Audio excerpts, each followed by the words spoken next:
এই সম্রাট শাহজাহানের ফুতের নাম ছিল সম্রাট জাহাঙ্গীর, বাদশাহ জাহাঙ্গীর। ওনারে কত মাইট্রাফিক, কারণ উনি এত বড় উপমহাদেশের সম্রাট হইয়া তিনি টুফি সেলাই করতো আর কোরআন শরীফ নিজের হাতে লেখা লেখা বেচ্চা যেইটা পাইতো এটা সংসার।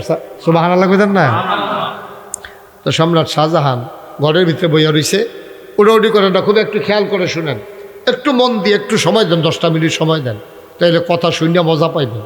তো সম্রাট শাহজাহান বইয়া রইছে, এমন টাইমে এই বাদশাহ জাহাঙ্গীর আইয়া ঘরে ঢুকছে, ঢুকে আব্বা আসসালামু আলাইকুম। কয় ওয়ালাইকুম আসসালাম। কি দাফুত? কই টাকাটা শুরু টাকাটা? কয় এটা আমার ছেলে, আপনার নাতি, তো মাশাআল্লাহ হাফেজ হয়েছে আব্বা, তার কিন্তু দোয়া করে দেন। তো নিয়ে আসে জড়াইয়া ধইরা কান্দন শুরু করছে। আব্বা তেজা হাফেজ হয়েছে, আপনি কি খুশি? খুশির খবর, আপনি কান্দাকাটি করতেছেন কিরে? বাদশাহ শাহজাহান কি কথা কইছে শুনবেন?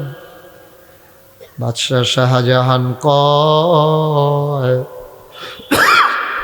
আমি নাতির কথা মনে করে কান্দি না, আমি তোমার জন্য হিংসা কইরা কানতে আসি। বাহে ফুতে কি এর হিংসা?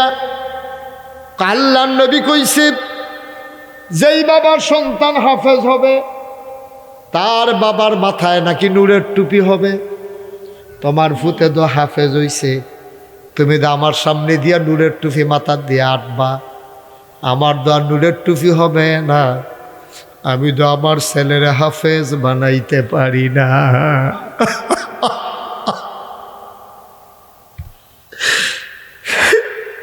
আমি তো আমার ছেলের হাফেজ বানাইতে পারি নাই, তোমার মাথায় নূরের টুপি হবে, আমার মাথায় তো হবে না। সম্রাট শাহজাহান কাঁদতেছে, হাউমাউ করে, আস্তে করে মাথা নিচু করে। বাদশাহ জাহাঙ্গীর ঘর থেকে বের হয়ে গেলেন। সন্ধ্যা হলো, ছেলের খবর নাই। পরের দিন হলো, ছেলের খবর নাই। তালাশ করে এত বড় ছেলে গেল কই, গেল কই, কোনো খবর নাই ছেলের। শেষ পর্যন্ত 3.5 বছর পরে বাদশাহ জাহাঙ্গীর আইসা হাজির। সম্রাট শাহজাহান ধরে খাইনা দিয়েছে, পুত্রে তুই একটা কাম করলি, কই যাইবি? আমারে কইলে কি আমি না করতাম? আমারে না কইয়া কই গেলি? আমি কানতে কানতে অন্ধ হয়ে যাচ্ছি। বাদশাহ জাহাঙ্গীর মুচকি হাসি দিয়া কয়, আব্বা আপনার মাথার উপরে নূরের টুপির ব্যবস্থা করে দিয়ে আসলাম, আমিও হাফেজ হইছি। আপনার দুঃখ না আমার কলজাত লাগবে, আপনার দুঃখ আমি সইতে পারি নাই। আপনি কইছেন আমার মাথার নূরের টুপি হবে, আপনার মাথায় হবে না, আপনার মাথায় নূরের টুপির ব্যবস্থা করে দিয়ে আসলাম। আব্বা টেনশন নাই, আমরা বাপে ফুতে 2 জনের নূরের টুপি হবে, আমার হবে আমার সন্তানের জন্য, আর আপনার নূরের টুপি হবে আমি জাহাঙ্গীরের জন্য। ভাই থাকবো না আমরা কেউ দুনিয়া। আপনাদের একটা অনুরোধ করি, আপনার ছেলে মেয়েগুলারে আপনি একবার 3টা বছরের লেগে হইল, 4টা বছরের লেগে হইল, প্রথমে মাদ্রাসাত দিবেন। মাদ্রাসাত দিয়া তারপরে আপনি স্কুলও নেন, ডাক্তার বানান, ইঞ্জিনিয়ার বানান, আমার কোনো আপত্তি নেই। তো বিলে হুজুর এটা কী বুদ্ধি দিলেন? বুদ্ধিটা কইতে আছি, খুললা কইতে আছি। আপনি 3টা বছর 4টা বছর তো যদি হাফেজ নাও হয়, সহি শুদ্ধ করে কোরআন শরীফটা শিক্ষা লাগব, অজুর গুসলের কয় ফরজ শিক্ষা লাগব, তে অজু ভঙ্গের নামাজ ভঙ্গের কারণ শিক্ষা লাগব, তে আল্লাহর খাস মেহরবানি এরপরে যদি ডাক্তার হয়, তেন ওই কোরআন শরীফ শিক্ষা গেছে, ওই হুজুর রানা তারে পড়াইছে, তে যদি ডাক্তার হয়, তে যখন বড় ডাক্তার হবে ওই কোরআন ভিতরে থাকার কারণে তে অন্তত নর্মাল ডেলিভারির জায়গায় সিজার করবে না। ঠিক কিনা?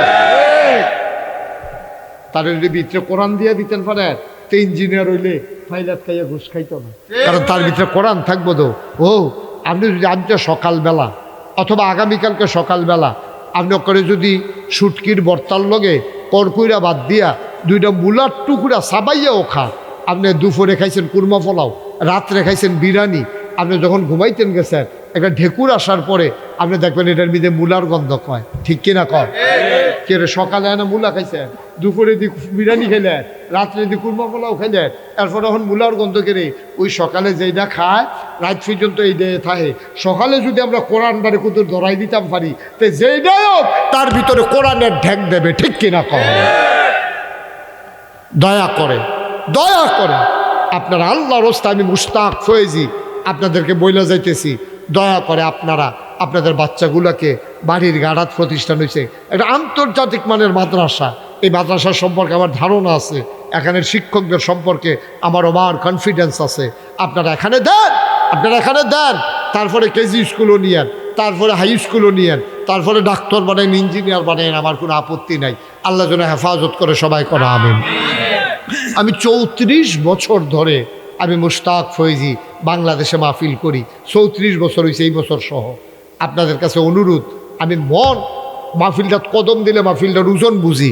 আজকে আমার মন সাক্ষী দিয়েছে আপনাদের মাহফিল আমার আল্লাহ কবুল করে নিয়েছেন। সবাই করা আমিন। দয়া করে এই কবুল হওয়া মাহফিলটাতে আব্বা আম্মার জন্য দোয়া না কইরা আমরা অন্তত উঠতাম না। সবাই রাজি আছেননি? সবাই রাজি আছেননি? আমরা সবাই মিলে একটু দোয়া করা। এই যে দেখছেন ওই রাজি হইছে, রাজি হইয়ে এতে উঠটা লইছে। আহা আহ এত কইতে আছি। মাশাআল্লাহ, আমার মায়েরা বোনেরা সেখানে আছেন। আপনাদের সন্তানদের ব্যাপারে আপনাদের কি সিদ্ধান্ত নিতে হবে? আপনার স্বামীকে আপনি বুঝাইয়া বলবেন, স্বামী বিদেশে আছে, লেখাপড়ার দায়িত্ব তো আপনার। আপনি মহিলা আপনার সন্তানকে বুঝাইয়া বলবেন, যেন স্বামীকে বলবেন যে আপনার ছেলেটা যেন অন্তত মাদ্রাসায় ভর্তি হইয়া আপনার এই কবরের কাছে গিয়া দাঁড়াইয়া দেয়, আম্মা আব্বা আপনারা শুনেন একটা জরুরি কথা কই। হ্যাঁ আচ্ছা, ও আমার যদি দাওয়াত দিয়ে আনেন যে হুজুর আপনি আমার আব্বার লাগিয়া কুদুর দোয়া করেন, কাজটা কিন্তু দোয়া করেন, তা আপনার আব্বার লাগে আমি কান্দাম ফিরতাম।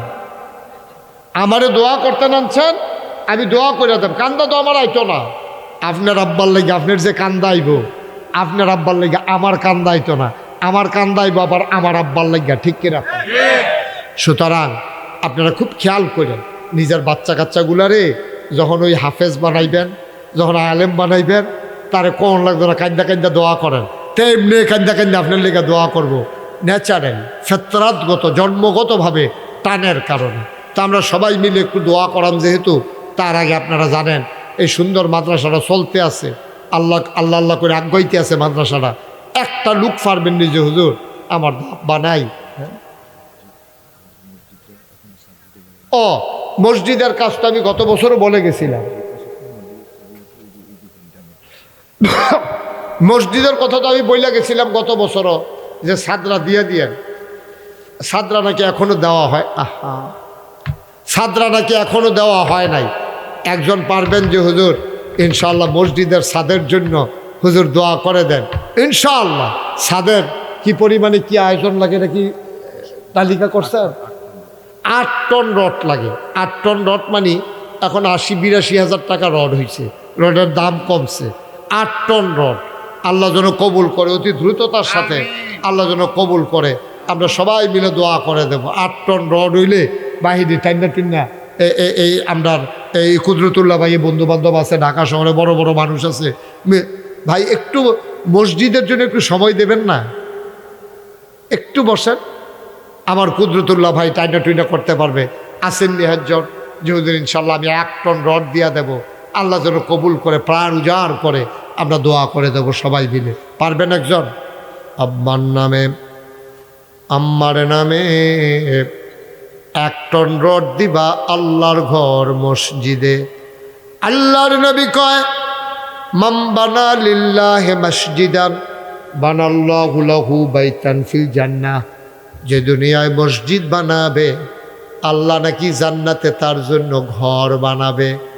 একটা লোক লাভ দেয়া দাঁড়াও, হুজুর দোয়া করে দেয় আমি ইনশাআল্লাহ মসজিদের জন্য 1 টন রড দিয়া দেব। বলো মারহাবা।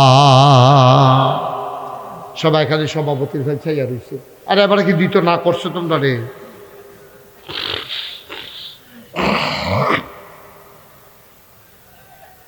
আছেন যে হুজুর ইনশাআল্লাহ কি চিন্তা করছেন? আল্লাহ মসজিদের সামনে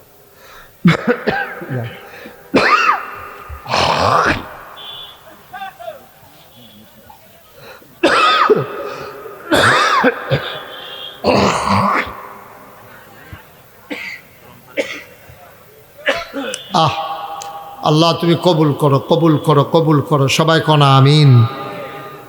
একটু দ্রুত দ্রুত লোক উঠে চলে যেতেছে। হ্যাঁ, 1 টন রড দিলে মসজিদকে 8 টন দিলে লাগে আছে ইনশাল্লাহ। আমাদের আজকের মাহফিলের সভাপতি জনাব আব্দুস সাত্তার ভাই, আমার ভাই, মাশাআল্লাহ, ওনার ফুফুর বাড়ি, ফুফার বাড়ি আব্দুস সাত্তার ভাই এখানে জমিন দিয়েছেন প্রতিষ্ঠানের জন্যে। আয় আল্লাহ তাআলা, আমার ভাই উনি দিয়া দেবেন 1 টন রড, বলো মারহাবা। মহিলাদের প্যান্ডেলে যারা আছেন, আমার মায়েরা বোনেরা, স্বামী বিদেশে পড়ে আছে, একজন লোক লাভ দিয়া দাঁড়ান, হুজুর দোয়া করে দেন। আব্দুস সাত্তার ভাই 1 টন রড দিয়েছে, আমি এত পারবো না, আমি দিয়ে দেব 10,000 টাকা। 10,000 টাকা দিতে পারেন? আছেন একজন এই প্যান্ডেলের ভিতরে? কালেকশন তো তার আগেই করেন। হ্যাঁ, ফলাফেন তো সব এখন তো টেহা দেবেন না নাই। তোমরা টাকা দেওয়া লাগবে না, একটু বসো বাবা, দোয়াটা করে যাইও। আসেননি একজন 10,000 টাকা? পারবেন নি একজন? আল্লাহ আল্লাহ তুমি কবুল করো, কবুল করো, কবুল করো। 1 নম্বরে আমার ভাই 1 টন রড দেবেন, 10,000 টাকা দিবেন। আসেননি একজন এই প্যান্ডেলটার ভিতরে? এখানে যারা বসা আছেন আমার ডাইন পার্শ্বে, ভিতরে যারা আছেন, 10,000 টাকা দেওয়ার মতো একটা লোক নাই? আল্লাহ আল্লাহ আল্লাহ আল্লাহ আল্লাহ কবুল করো, মঞ্জুর করো, মনের আশা পূরণ করে দাও, দানের হাদিয়া সোনার মদিনায় পৌঁছে দাও। একটা লোক আমারে মিলাইয়া দাও 10,000 টাকা। আমার মায়েরা বোনেরা, ও মা, তোমার কবরে তোমার স্বামী যাবে না গো মা, তোমার কবরে তোমার সন্তান যাবে না মা, নিজের কবরের পুঁজি নিজে নিয়ে যাও গো মা। একটা লোক লাভ দেয়া দাঁড়াও এই প্যান্ডেলটার ভিতরে, হুজুর আমি ইনশাল্লাহ 10,000 টাকা দিয়ে দেব। যারা ওই মায়েরা আছেন 10,000 টাকা স্বামীর নামে দিয়ে দেবেন, কপাল খুলে যাবে ইনশাআল্লাহ। আল্লাহ কবুল করো, মঞ্জুর করো। একটা লোক মিলাইয়া দাও 10,000 টাকা। নাই, একজন লোকও পারবেন না? 10,000? 5,000 আছেন? 5,000? যে হুজুর ইনশাআল্লাহ আমি 5,000 টাকা দিয়ে দেবো মসজিদের ছাদের জন্য। ছাদটা তো করে ফেলা দরকার। হ্যাঁ, মোহাম্মদ আনোয়ার হোসেন আমার এক ভাই, উনি দিলেন 5,000। কবুল করো, মঞ্জুর করো, মনের আশা পূরণ করে দাও, দানের হাদিয়া সোনার মদিনায় পৌঁছে দাও। 2 নম্বর, আর একটা লোক আমারে মিলাইয়া দাও 5,000 টাকা। আছেন না আরেকজন?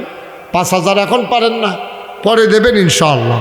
5,000 টাকা আছেন কেউ? আল্লাহ আল্লাহ আল্লাহ তুমি কবুল করো আল্লাহ। 5,000 টাকা। হ্যাঁ হ্যাঁ, তৌফিক রুবেন, আলাউদ্দিন ভুইয়া দিবে 5,000। জনাব আলাউদ্দিন ভুইয়া। হ্যাঁ, শায়েস্তা কই? আলাউদ্দিন ভুইয়া কই ভাই, কই? মাশাআল্লাহ, শায়েস্তানগর নিবাসী জনাব আলাউদ্দিন ভুইয়া আমার ভাই, উনি দিছে আগে 5,000, আবার মসজিদের জন্য দেবে 5,000 টাকা। বলো মারহাবা। সভাপতি সাহেবের ভাই আব্দুস সামাদ সাহেব। সভাপতি সাহেবের ভাই তো মাশাআল্লাহ, এই তো হয়ে যাচ্ছে, তাই আস্তে আস্তে দিলে এমনি হবে। সভাপতি সাহেবের ভাই জনাব মোহাম্মদ আব্দুস সামাদ সাহেব, সভাপতি সাহেবের ভাই, উনি দেবেন 10,000 টাকা। বলো মারহাবা। কি নাম না? তৌফিক রুবেল, কলিজার টুকরা যুবক তৌফিক রুবেল আমার ভাই, উনি দেবেন 5,000। কবুল করো, মঞ্জুর করো, মনের আশা পূরণ করে দাও, দানের হাদিয়া সোনার মদিনায় পৌঁছে দাও। কনামি।